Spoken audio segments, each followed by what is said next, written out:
Как в домашних условиях установить рубашечные кнопки? Обычно я их ставлю на детскую одежду. Вот так они выглядят. Диаметр 9,5 мм. Самый лучший вариант – пресс ТЕР-2. Его можно использовать на любую металлофурнитуру, только нужна еще специальная насадка. Для рубашечных кнопок с колечками она состоит из двух частей. На нижнюю часть кладем колечко зубчиками вверх, в верхнюю вставляем грибочек выпуклой частью вверх, подкладываем место установки и сжимаем.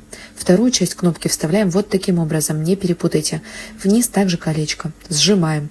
Мне нравится, что у пресса идет равномерный и точный прижим. Также эти кнопки можно установить щипцами. Я до пресса пользовалась именно ими. Здесь в резинке одна часть насадки хорошо держится, а колечком нужно предварительно проколоть место установки и только потом подлезать. Иногда этими щипцами у меня происходили осечки, и зубчики не попадали в пазы. Приходилось вытаскивать и устанавливать заново. Так что я на стороне пресса, он точно станет для вас лучшим другом в работе с металлофурнитурой, любой.